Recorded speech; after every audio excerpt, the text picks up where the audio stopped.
Hello friends, आज हम लोग एक नए चैप्टर के साथ आए हैं जिसका नाम है आनुवांशिकता एवं पर्यावरण।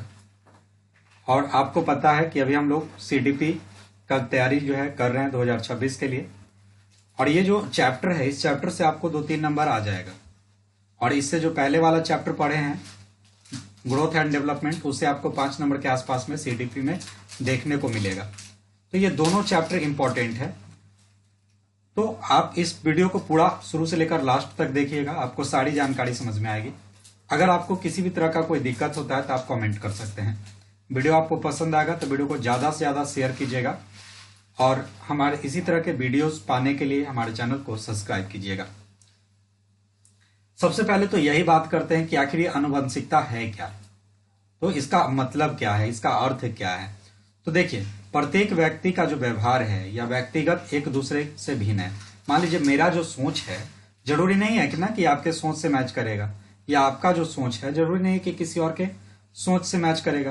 तो दोनों का जो सोच है वो अलग हो सकता है या भिन्न है एक दूसरे से। हम इस विभिन्नता का वर्गीकरण आनुवंशिकता और वातावरण के आधार पर करते हैं। कई बार देखा गया है, आप गौर कीजिएगा कि हमारे जो पेरेंट्स हैं, कई बार क्या होता है कि लोग क्या बोलेंगे कि उसका सोच जो है उसके पापा के सोच से मिलता है या उसका सोच उसके दादा के सोच से मिलता है। तो क्या है ये? मतलब हमारी जो आनुवंशिकता है, जो मतलब हमारा जीन है, दादा का जीन हमसे मैच कर रहा है, तो जो हमारा सोच है वो दादा के सोच से मैच करेगा। तो हो सकता है, तो वही चीज है आनुवंशिकता, इसी को बोलते हैं। और वातावरण पर आधार पीड़ित होता है। आनुवंशिकता एवं वातावरण किसी भी व्यक्ति के व्यक्तित्व विकास एवं उसकी अन्य विशेषताओं महत्वपूर्ण भूमिका निभाते हैं। कोई भी व्यक्ति बिना आनुवंशिकता और जीन के पैदा नहीं हो सकता है। तो ये चीज आप समझ गए कि कोई भी आदमी हो, चाहे वो जन्म लिया है, तो आप गौर कीजिएगा कि बोला जाता है कैसा, इसका चेहरा इसके दादा से मिलता है, इसका सोच इसके दादा से मिलता है, इसका पापा से मिल रहा है, इसका नाना से मिल रहा है। तो क्या होता है, ये जीन ट्रांसफर होता है। जो दादा में जीन पाया गया वो हमें जीन पाया जा रहा है, या जो पापा में जीन पाया गया वो हमें जीन पाया जा रहा है। तो हो सकता है कि उनका सोच जो है और मेरा सोच कुछ हद तक जो है मैच करेगा। और पर्यावरण के बिना विकसित नहीं हो सकता है। जैसे मान लीजिए कि हमारे जो दादाजी हैं, हमारे जो पापा हैं, बहुत अच्छे परिवार से आते हैं और हमारा जो जन्म है एक अच्छे परिवार में हुआ है। लेकिन अगर मान लीजिए कि हम ऐसे वातावरण में चले जाएं जहां का वातावरण अच्छा ना हो, तो क्या हम वहां अच्छा बन पाएंगे? तो इसका जवाब होगा नहीं। लेकिन कई बार क्या होता है कि वातावरण खराब होता है, या मान लीजिए कि हमारे पेरेंट्स खराब हैं, फिर भी आप देखते होंगे कि जो बच्चा है बहुत अच्छा करता है। तो दोनों का होना जो है जरूरी है। तो वातावरण भी इंपॉर्टेंट है। वही चीज है, पर्यावरण के बिना विकसित नहीं हो सकता। एक व्यक्ति की आनुवंशिकता गर्भधान के क्षण से ही मौजूद होती है और कुछ वातावरणीय परिस्थिति भी उसे इसी अवस्था से प्रभावित करने लगता है। और ये जो गर्भाधान है, इसका एज क्या है, कितने साल से कितने साल के बीच में ये सब पाया जाता है, वो हम आपको 2 चैप्टर में पढ़ा चुके हैं ऑलरेडी। अगर आप वो वीडियो को नहीं देखें तो हमारे चैनल पे जाकर उस वीडियो को देखिए, आपको वो चैप्टर पूरा एकदम आसानी से समझ में आ जाएगा। अब जानते हैं कि भैया आनुवंशिकता के नियम क्या है। तो अब हम स्टेप बाय स्टेप इसके नियम के बारे में जानेंगे। तो आनुवंशिकता के कुछ नियम हैं जो इस प्रकार हैं। क्या क्या है भाई? तो समानता का नियम। इसमें समानता का नियम क्या है? तो इससे तात्पर्य है कि जैसा माता और पिता होते हैं वैसा ही उनकी संतान होती है। कई बार हम कहते हैं ना कि अगर माँ पिता अच्छे हैं तो बच्चा अच्छा होगा। इस प्रकार से यदि माता पिता बुद्धिमान है तो बच्चे भी बुद्धिमान होंगे। यदि माता पिता में कोई कद में छोटा है तो संतान भी कद में छोटा ही पाया जाएगा। ऐसा जनरली देखा गया है कि आप देखते होंगे कि किसी के माता का हाइट छोटा है या पिता का हाइट छोटा है, तो हो सकता है कि बच्चे का हाइट भी जो है छोटा हो। या उनका जो स्वभाव है, जैसा मान लीजिए उनका स्वभाव है पढ़ने में, अगर माता पिता अच्छे हैं तो बच्चे जो है ऑटोमेटिक जो है पढ़ने में अच्छे होंगे। ये देखा गया जनरली। तो ये आपका जो है समानता का जो है नियम है। तो आपसे क्वेश्चन पूछा जा सकता है कि समानता का नियम किसे कहते हैं। आप उसमें ऑप्शन में रहेगा तो फिर आपको वहां चूज करना होगा। तो इस पॉइंट्स में दिक्कत नहीं होना चाहिए। इसके बाद देखिए, यदि माता पिता में से कोई रंग का सांवला है तो बच्चे भी वैसे ही होंगे। यदि माता या पिता किसी भी को मधुमेह या कोई दूसरा रोग है तो उसकी संभावना है कि संतान में भी वो रोग पाया जाएगा। कई बार होता है ना कि माता गोरी हैं तो पिता भी बच्चे भी गोरे होंगे, पिता गोरे हैं तब बच्चे भी गोरे होंगे, या अगर माता सांवली है तो बच्चे भी सांवले होंगे, तो देखा गया है। तो क्या है, तो ये समानता का नियम है। क्लियर, इसमें आपको दिक्कत नहीं होगा। उसके बाद है एक भिन्नता का नियम। अब भिन्नता का नियम क्या है, तो देखिए इस नियम से तात्पर्य यह है कि माता पिता का रंग रूप कद काठी जो भी है, संतान उसके समान नहीं होता है। कई बार क्या होता है कि पिता का हाइट ज्यादा है, माता का हाइट ज्यादा है, लेकिन बच्चे का हाइट कम हो जाता है। हालांकि कुछ समानताएं होंगी मगर उनको जान पाना मुश्किल होगा। संतान अपने माता पिता से भिन्न होगी मगर फिर भी ये वंशानुक्रम से प्रभावित माने जाएंगे। इस नियम द्वारा यह पता लगा कि पहला और दूसरा नियम दोनों एक दूसरे के विरोध है। मतलब क्या, अभी हम जस्ट पढ़े 1 मिनट पहले कि भैया समानता का नियम। समानता का नियम क्या पढ़े कि जिसमें माता पिता का रंग बच्चे के रंग से मिलेगा, माता पिता का हाइट बच्चे के हाइट से मिलेगा। लेकिन अगर हम भिन्नता के नियम पढ़ दिए तो पता चला कि अरे नहीं, माता पिता अगर मान लो कि हाइट ज्यादा भी है तो बच्चे का हाइट हो सकता है कि कम हो, तो ये भिन्नता का नियम। तो इसीलिए जो है दोनों अपोजिट नियम पे काम करता है। तो दूसरा नियम दोनों एक दूसरे का विरोध करता है। क्लियर। अब तीसरा लॉ है, तो तीसरा लॉ क्या है, प्रत्यागमन का नियम। क्या होता है इस सिद्धांत का प्रतिपादन तो सोरेम्स ने किया था मगर इस सिद्धांत को बाद में मैडन ने अपना लिया। देखिए ये क्या है, एक मनोवैज्ञानिक है। इन्होंने कहा कि तीव्र बुद्धि वाले जो माता पिता के बच्चे की बुद्धि कम तीव्र हो सकती है और प्रभावशाली माता पिता के बच्चे कम प्रभावशाली हो सकते हैं। अतः यह प्रवृत्ति प्रतिज्ञान कहलाती है। मतलब क्या कि अगर मान लीजिए किसी के माता पिता ज्यादा पढ़ने लिखने में तेज है तो हो सकता है कि उनका बच्चा जो है कम पढ़ने लिखने में तेज हो, या जिनके जो माता पिता बहुत ज्यादा पढ़ने लिखने में तेज है तो हो सकता है कि कम हो तो हो सकता है कि उनके बच्चे जो है ज्यादा पढ़ने लिखने में तेज हो। तो इस तीनों पॉइंट्स में उम्मीद करते हैं कि किसी भी तरह का कोई भी कंफ्यूजन नहीं होगा। अब जानते हैं कि पर्यावरण का अर्थ क्या है। अभी हम लोग किस टॉपिक पे बात कर रहे थे, अभी हम लोग आनुवांशिकता के टॉपिक पे बात कर रहे थे। अब जानते हैं कि भैया पर्यावरण कैसे रोल निभाता है इस टॉपिक पे, क्योंकि अभी हम बोले कि पर्यावरण भी अहम भूमिका निभाता है। तो इस संदर्भ में पर्यावरण शब्द का अर्थ है कि बच्चे के आसपास का वातावरण, उनके परिवार के साथ उनकी बातचीत, उनका पड़ोस, उनका स्कूल, बच्चे को मिलने वाले पोषण, पर्यावरण और कुछ नहीं बल्कि उस परिवेश में कुल योग जिसमें एक व्यक्ति को रहना पड़ता है। पर्यावरण का आमतौर पर 2 श्रेणियों में बांटा गया, प्राकृतिक और सामाजिक। देखिए क्योंकि अब तो हम लोग इसको पढ़ लिया, अब इसको समझते हैं कि आखिर है क्या। तो पर्यावरण का मतलब क्या है, आप जिस भी माहौल में रह रहे होंगे, जिस भी मोहल्ले में रह रहे होंगे, आपका उस मोहल्ले का असर आप पे जरूर होगा। या मान लीजिए कि आपके परिवार में सभी लोग इंग्लिश में बात कर रहे हैं तो आपको ऑटोमेटिक इंग्लिश आ जाएगा। उसके लिए आपको रटने का जरूरत नहीं है कि हाँ इंग्लिश पढ़ा तो हम पढ़ेंगे ना। अगर आपके घर में इंग्लिश में ही बात हो रहा है तो आपको ऑटोमेटिक इंग्लिश बोलने आ जाएगा। अगर हमारा परिवेश अच्छा होगा, हमारे आसपास के लोग अच्छे होंगे तो हमारी जो सोच है वो ऑटोमेटिक अच्छी हो जाएगी। तो ये चीज है। अब यहाँ पे एक चीज लिखा है कि पर्यावरण जो होते हैं 2 प्रकार के होते हैं। कौन कौन प्रकार होते हैं भैया, एक होता है प्राकृतिक और दूसरा होता है सामाजिक। प्राकृतिक क्या हुआ और सामाजिक क्या हुआ तो उसको आगे चल के पढ़ेंगे। तो विकास को प्रभावित करने वाले पर्यावरणीय कारण कौन से हैं। अभी हम आपको बोले कि प्राकृतिक, तो प्राकृतिक कारण क्या क्या है, तो देखिए सबसे पहले भौतिक कारण। भौतिक कारण क्या है, तो शारीरिक और भौतिक परिस्थितियां बच्चे के व्यवहार, प्रतिक्रियाओं और दृष्टिकोण को प्रभावित करता है। अगर मान लीजिए कि हम फिट नहीं हैं, आर्थिक रूप से फिट बाद में देखेंगे, पहले मान लीजिए कि हम शारीरिक रूप से अगर फिट नहीं है, खाना पीना हम सही से नहीं खा रहे हैं, हमारा शरीर कमजोर है, तो क्या हम और डेवलप कर पाएंगे किसी भी सेक्टर में, तो इसका जवाब होगा नहीं। अगर शारीरिक रूप से हम कमजोर हैं तो फिर किसी भी सेक्टर में न खेल कूद में हमको मन लगेगा, न पढ़ाई में मन लगेगा। तो क्या होगा कि हमारा जो दूसरे बच्चों की अपेक्षा जो है हमारी जो डेवलपमेंट है वो स्लो होगी। पहला दूसरा, जैसे इसका एक उदाहरण भी यहाँ पे भी दिया हुआ कि दिल्ली में जन्म लेने वाला जो व्यक्ति है और जम्मू कश्मीर में जन्म लेने वाले के व्यक्ति की तुलना में गर्म आर्द्र वातावरण के प्रति अधिक सुन होगा। मतलब क्या है कि अब मान लीजिए कोई बच्चा दिल्ली में जन्म ले रहा है, दिल्ली में रह रहा है, अगर वो कश्मीर जाएगा तो क्या वहां अच्छे से सरवाइव कर पाएगा जैसे कश्मीर का बच्चा कर रहा है? नहीं ना। ठीक उसी तरीके से जो कश्मीर का बच्चा है अगर मान लीजिए दिल्ली में आके रहना शुरू कर देगा तो क्या सरवाइव कर पाएगा सडनली? नहीं कर पाएगा, क्योंकि दोनों का जो वहां का वातावरण है उसके अकॉर्डिंग वो ढला हुआ है। तो ये चीज है। उसके बाद है फैमिली। क्या होता है फैमिली? परिवार। ये एक इंपॉर्टेंट टॉपिक है। आपसे क्वेश्चन कई बार पूछता है कि मतलब परिवार कैसे जो है डेवलपमेंट को प्रभावित करता है, तो वहां थोड़ा ध्यान देंगे। तो परिवार क्या है?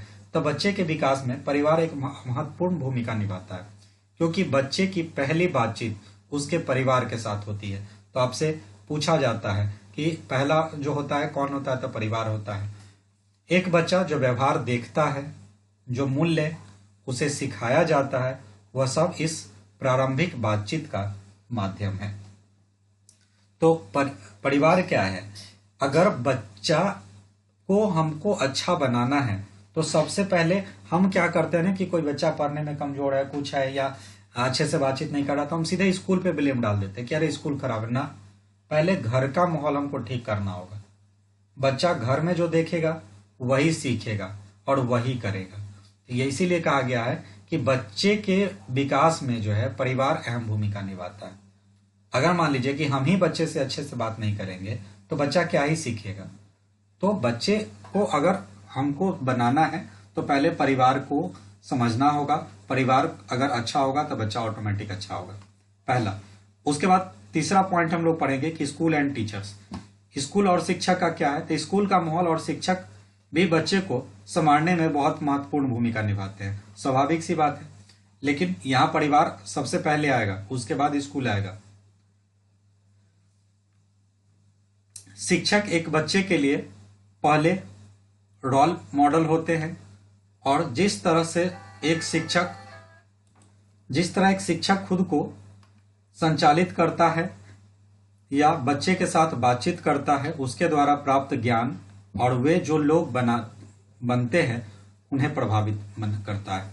मतलब ये कि कई बार आप देखते होंगे कि अगर टीचर अच्छा ड्रेस पहन के गया तो बच्चे को लगता है कि अरे हमारे टीचर एकदम स्टाइलिस्ट है, तो बच्चा भी स्टाइल में आता है। अगर टीचर अच्छे से बात कर रहे बच्चे से तो बच्चा भी अच्छे से बात कर रहा है। तो इसीलिए कहा गया कि शिक्षक जो होता है बच्चे का सबसे जो पहला रोल मॉडल होता है वही होते हैं। तो एक शिक्षक को हमेशा जो है वेल मेंटेन बच्चों के लिए रहना चाहिए। इसके अलावा कई अन्य पर्यावरणीय कारण हैं, जैसे कि बच्चे जो किताब पढ़ता है या वह टीवी पर क्या देखता है, वह जिस चीज से खेलता है, वह उसके विकास को प्रभावित करता है। कई बार क्या होता है ना कि अगर हम मान लीजिए अच्छे अच्छे बुक्स पढ़े तो बच्चा अच्छा सीखेगा, अच्छे अच्छे प्रोग्राम्स देखे टीवी पे तो बच्चा अच्छा चीज सीखेगा। लेकिन अगर मान लीजिए कि हम गलत प्रोग्राम टीवी पे देखें तो बच्चे पे गलत असर पड़ेगा। तो ये सभी चीज जो है विकास को प्रभावित करते हैं। क्लियर है? अब कुछ इंपॉर्टेंट जो पॉइंट्स हैं उनके बारे में समझेंगे कि आखिर जो प्रकृति बनाम पोषण की बहस क्या है, उनके बारे में जानते हैं। तो यह क्या है? सबसे पहले प्रकृति और दूसरा है पालन पोषण करना। तो देखिए, प्रकृति बनाम पोषण के बहस में प्रकृति का तात्पर्य व्यक्ति के जन्मजात गुणों से है, लेकिन अगर पालन पोषण की बात करें तो प्राकृतिक बनाम पोषण बहस में पोषण व्यक्तिगत अनुभव को संदर्भित करता है, यानी अनुभववाद या दुर्व्यवहार। अगर मान लीजिए कि प्रकृति में तो हम क्या कहते हैं कि अच्छा बच्चा जन्म जैसा हुआ है वैसा ही करेगा, लेकिन पालन पोषण में हम क्या कहते हैं कि जैसे बच्चे के साथ हम उसका खान पान, उसका देख रेख, बातचीत करेंगे तो बच्चा ऐसे डेवलप करेगा। उसके बाद है प्राकृतिक में क्या है कि जैविक एवं पारिवारिक जो कारण है वो होता है, लेकिन पालन पोषण में क्या कहेंगे, सामाजिक और पर्यावरणीय जो कारण होगा वो होगा। तो ये दो पॉइंट्स हैं। इसके बाद चूंकि हम एजुकेशन से जुड़े हुए हैं तो एजुकेशन के बारे में क्या है, आनुवंशिक और पर्यावरण के शैक्षिक जो निहितार्थ है वो क्या है। पहला क्या है, आनुवंशिक और पर्यावरण का ज्ञान शिक्षक को बच्चे की व्यक्तिगत जरूरतों और क्षमताओं को जानने में मदद करता है। दूसरा, यह शैक्षिक, व्यावसायिक और व्यक्तिगत क्षेत्र में अपने बच्चों को उचित मार्गदर्शन और परामर्श प्रदान करने में मदद करता है।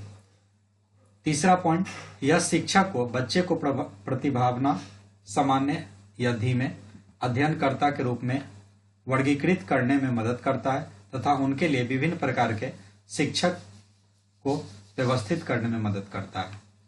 चौथा, यह शिक्षक को विद्यालय में बेहतर शिक्षण वातावरण प्रदान करने में मदद करता है। ये सभी जो पॉइंट्स है, 4 पॉइंट्स दिए गए हैं, तो ये आपका जो है शैक्षिक वातावरण, पर्यावरण और आनुवंशिकता जो है इफेक्ट करता है। अब क्या है, कई बार हमसे क्वेश्चन पूछा जाता है कि बच्चे के साथ भेदभाव करना चाहिए, बच्चे को कोई भी चीज याद करवाना चाहिए, तो ये सब हमको नहीं करना है कभी भी। अगर मान लीजिए कि आप इन फ्यूचर टीचर बनते हैं तो कभी भी बच्चों के साथ आपको भेदभाव नहीं करना है, चाहे बच्चा कहीं से भी आए, किसी भी। कई बार होता है ना कि बच्चे मान लीजिए किसी ऐसे इलाके से आते हैं जो पिछड़ा इलाका है, तो उस बच्चे के साथ हम भेदभाव करते हैं, उसको पीछे बैठाते हैं। हमको ऐसा बिल्कुल भी नहीं करना है। कई बार हम लड़का लड़की में भेदभाव करते हैं, तो एज अ टीचर आपको कभी भी बच्चों के साथ भेदभाव नहीं करना है। अब हम लोग जिस टॉपिक पे चर्चा करेंगे वो क्या है, तो व्यक्तिगत विभिन्नता का अर्थ एवं स्वरूप।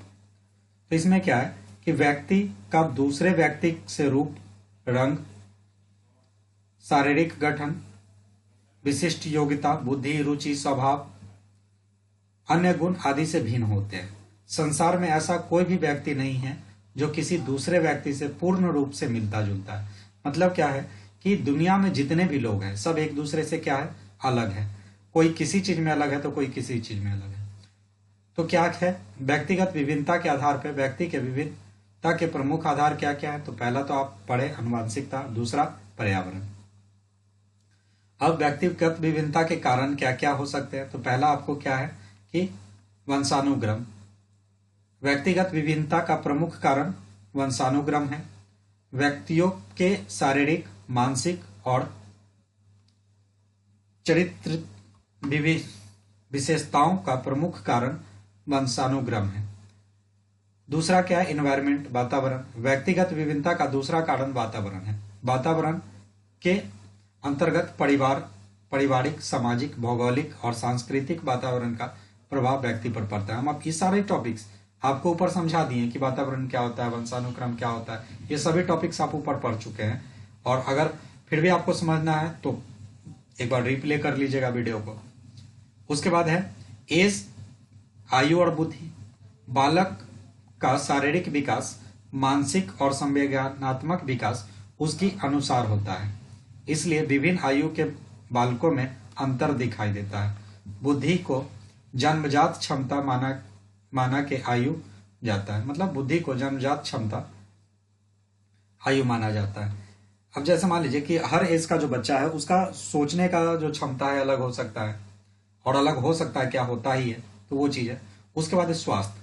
शारीरिक स्वास्थ्य के कारण भी व्यक्तिगत विभिन्नता पाई जाती है। कुछ लोग स्वास्थ्य हिष्ट-पिष्ट, कुछ साधारण, कुछ दुर्लभ होते हैं, इसलिए उनके शारीरिक शक्ति और कार्य क्षमता में विभिन्नता पाई जाती है। मान लीजिए कोई एकदम हट्टा कट्टा तो ज्यादा काम करेगा, जो कमजोर है वो कम काम करेगा। तो स्वास्थ्य भी जो है इंपॉर्टेंट है। उसके बाद है जाति, प्रजाति एवं राष्ट्र। ये भी एक इम्पॉर्टेंट पॉइंट्स है। जैसे व्यक्तिगत विभिन्नता के कारण में जाति, प्रजाति तथा देश का भी प्रमुख स्थान होता है। उसके बाद है शिक्षा एवं आर्थिक दशा। शिक्षा द्वारा व्यक्ति का सर्वांगीण विकास होता है और वह शिष्ट, गंभीर और विचारशील बनता है। अगर मान लीजिए कि हम किसी भी आदमी को अच्छे से पढ़ाएं, अच्छे से जानकारी दें, तो क्या होता है ना कि वो अच्छा नॉलेज गेन करता है, अच्छे चीजों को समझता है, और धीरे धीरे जो है आप देखिएगा कि जो पढ़ा लिखा आदमी होता है गंभीर होता है, सहनशील होता है, सोचने की क्षमता उसमें होती है। तो वो चीज जो है इसमें आपको देखने को मिलेगा। तो 3 चैप्टर में इतना ही था। अब जो है आपको 4 चैप्टर है, संज्ञानात्मक विकास, जो एकदम मोस्ट इंपॉर्टेंट चैप्टर है। और जीन प्याजे से अगर आप मॉक टेस्ट लगा रहे होंगे तो ना जाने कितना जो है क्वेश्चन पूछा जाता है जीन चैप्टर से। तो 4 चैप्टर जो है हम नेक्स्ट वीडियो में कवर करेंगे। इस चैप्टर में हम 3 चैप्टर तक ही रहने देते हैं। तो उम्मीद करते हैं कि आपको वीडियो अच्छा लगा होगा। अगर वीडियो आपको पसंद आएगा तो ज्यादा से ज्यादा शेयर कीजिएगा। आपका एक लाइक आपका एक कमेंट हमें बहुत ज़्यादा मोटिवेट करता है, तो लाइक कमेंट जरूर कीजिएगा।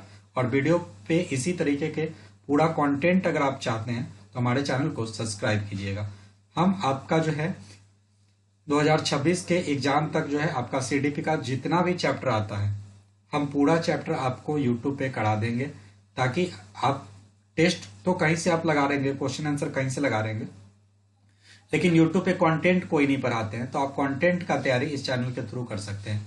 मिलते हैं फिर नए वीडियो के साथ। इतने देर जुड़े रहने के लिए आपका बहुत बहुत धन्यवाद। जय हिंद।